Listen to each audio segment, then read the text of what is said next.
Kind of cold today. Mushrooms are a very special thing. Some people hate them and some people absolutely love mushrooms. Personally, I really like mushrooms, but that's irrelevant. But mushrooms are very expensive depending on the species. Even some of the cheaper ones are still quite expensive. So how lucrative is the business of mushrooms? And could you possibly grow your own mushrooms at home and sell them? Hello, my name is Anthony Mendez, and in this video I'm going to explore the possibilities of starting a side hustle or a business on growing different mushrooms for restaurants, farmers markets, and other things like that. And this is something that I believe you could do on the side or even as your main gig. Doing this as a side hustle, I believe you can make about $2,000 a month extra on the side by growing oyster mushrooms or something like that. And you could even have some special mushrooms like lion's mane or other medicinal mushrooms to sell privately for a little extra cash. So in this video, I'm going to explain everything that goes into the business aspects of starting and running a mushroom farm. In this video, we're going to be focusing on the monetary and business aspect of starting a mushroom business. So the logistics and operational aspects of running a mushroom farm has nothing to do with this video, okay? So you're gonna have to learn that as you go on, but this is the starting point, the basis on which you can decide whether you want to do this or not. How lucrative can it be? How easy or hard is it? And other aspects like that that you're gonna learn in this video. Okay, let's begin. So what's it going to take to start a mushroom farm? In the beginning, it's not only gonna require a monetary investment, but a serious time investment. Later down the road, you can have much more efficiencies and automation that it will require small amounts of time throughout the week. Maybe on the weekend, you'll need to prepare for a couple of hours. But in the beginning, the time requirements are intensive. You'll need to learn everything there is to learn about growing mushrooms, getting better yields, setting them up, having them grow at all, understanding the breeds and all these little details, how to make the substrate properly, how to place the spores and how to care for it so that it grows. You need to control temperature and humidity and so many other aspects. And all of this will require an immense amount of attention for you. You're gonna have to be there pretty much all the time in the beginning, making sure that everything's good, checking temperature, checking humidity, and a bunch of other aspects like this. Now, don't get discouraged. You can start to experiment with a very small investment, yet it's still gonna require a lot of your attention. And mushrooms take a while to grow, like pretty much everything. So it's going to require some time for experimentation, learning, and the first batches will likely not come out well enough to sell, or their yield might be too small to be significant. Now, this is a very complicated aspect of it, but I'd say there's another aspect that's even more complicated and more difficult, which is selling your product. So once you've grown mushrooms, you figured it out. You're starting to get yields every week or every month, but what do you do with these yields? Who do you sell them to? Who's gonna buy these from you?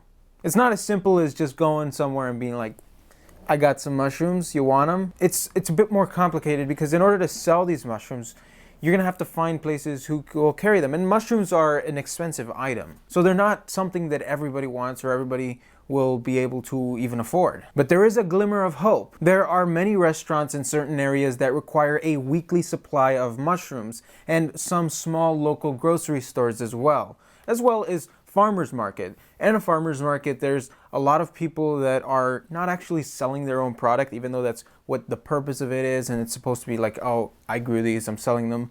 But there's a lot of people there that simply sell the product after buying it.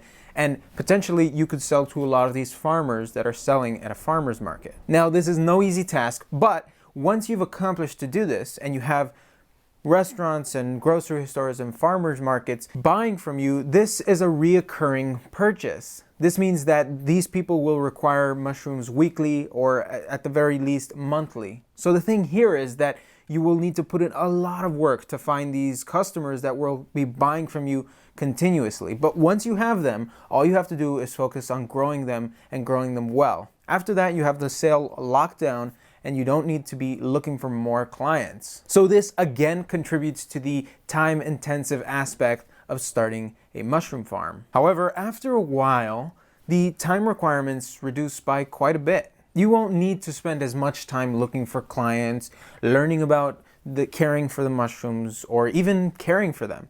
There are many ways to automate the process in which you have to do very little. It can get to the point easily, especially with a smaller farm where everything's pretty much automated. All you have to do is monitor it every once in a while, harvest and deliver the mushrooms, as well as prepare the substrate and the mushrooms for growth. But that would be a weekly thing, maybe every Sunday or Saturday. I'd say that you could easily get to the point where you're spending maybe an average of 1 hour a day.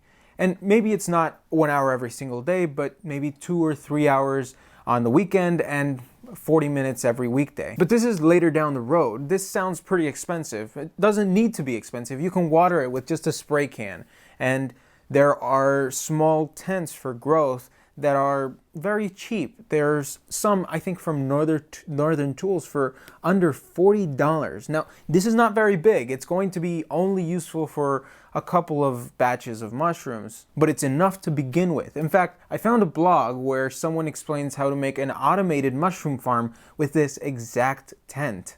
So considering the monetary investment, it's actually very low, which makes it great for entrepreneurs or people trying to find a side hustle that doesn't require a ton of investment. Now, it's not extremely cheap either. It's not like starting some sort of website or something like that, which is much more difficult and oversaturated. I'm not going to get into that. But the monetary investment is low enough that if you completely fail or if something goes catastrophic, you won't break the bank, even though it's not a tiny amount either. But basically, you could start experimenting by just buying some spores, some substrate, and a couple of other things like plastic bags and spray bottles. Once you begin to learn about it, figure it out, and understand that you do like doing this and that you are able to continue to do this at a larger scale, then you could start investing in tents, in automated systems, and all of this, and you can begin to expand to make it into a business. But I believe that you could start experimenting with as low as $50. But then once you start getting into selling to restaurants, farmers markets, and grocery stores, you might have to invest upwards of maybe $700 at the very most. But I believe that it could go as low as $300. Maybe even lower if you're really creative. But with $500, you could probably have an automated system, get tents and all kinds of stuff.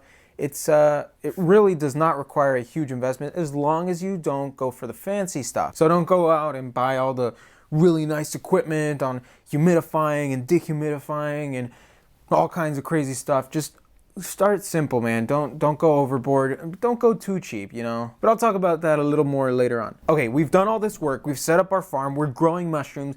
Where's the big payoff? What's next? Well, as I mentioned, this is a premium product, and it's not going to be easy to get rid of it. And as I already mentioned, you're gonna have to find restaurants and farmers markets and things like that that will want to buy mushrooms from you at a reoccurring rate. The complexities of acquiring clients is something that could take up hours and hours of content and would need to be continuously updated for the changing economy and market. So for this reason, I won't be able to get into the details of acquiring clients. But once you've accomplished this and you have restaurants, local farmers markets, and local grocery stores, the effort required to continuously sell becomes non-existent pretty much. Then you could begin to use this to your advantage and go to more places where you say, hey, I'm supplying these places, we make quality product, check it out, here's a free sample. If you want some, you can contact us, and it becomes easier as you go on. But once you've acquired the clients, they'll be reoccurring, which is an amazing business model. This is great because it requires much less effort. Okay, moving on. Let's say you've managed to acquire a couple of restaurants, a farmer's market, a couple of grocery stores or whatever.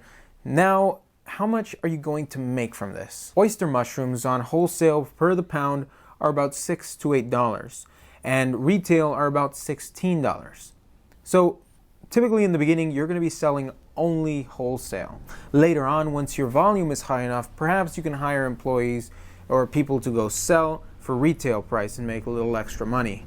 But for now, we're just going to stick with wholesale because that is much more complicated, requires a lot of investment time, and it's just something we're not going to get into. So focusing on wholesale, we could probably produce about 80 pounds of mushrooms a week or 320 pounds a month. Now, operating costs are very low.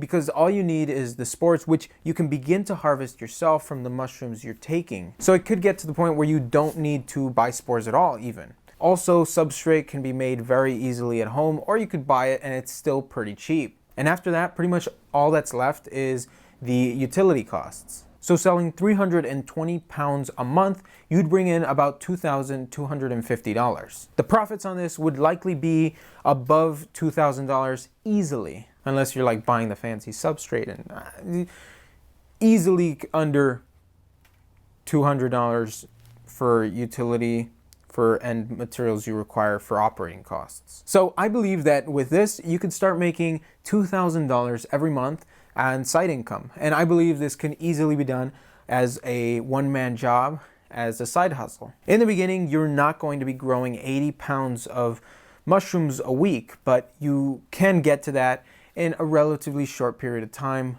I believe. I believe this could easily be your side hustle or even your main shebang, or I don't know what you want to call it, whatever.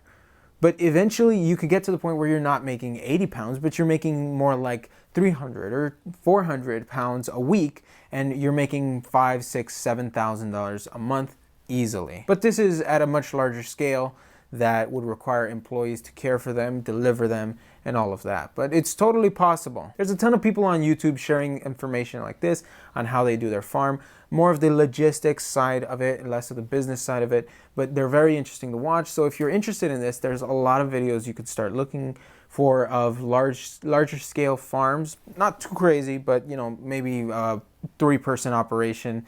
And that's very interesting if you want to check that out. And kind of to close this off, I just want to reiterate, when doing something like this, you don't want to go crazy with buying equipment. You don't want to go with the fancy stuff, even though you might be inclined to and say, hey, this is going to be more efficient, it's going to be better, it's going to be better for my business, and I need this. I need to invest the $10,000 in this magnificent dehumidifier. I need to rent this space and I need to set up my farm here instead of putting it in my garage. Don't go for the fancy stuff. Focus more on efficiency, on making your money last and everything working properly. You don't want to go too cheap that it's all going to break down on you, but you don't want to go too expensive that it's going to leave you in ruins. And by far, the biggest contributor to businesses failing today are the fact that they don't manage their money properly. Anyway, that's all I have for you today. There's other things you could do with this equipment. So if you were to try to do these mushroom things and it didn't work out, there's other things you could do with this. For example, I'm working on a video right now that talks about how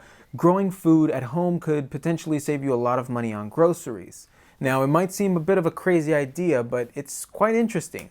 Perhaps growing food at home could save you a lot of money and not require a lot of work. So depending on your situation and how expensive food is where you live, this could be very interesting. So watch out for that video. Make sure you subscribe, as that'll be coming up. It's another use for this same equipment. You could probably even do it simultaneously, feed yourself and make some money on the side with these mushrooms.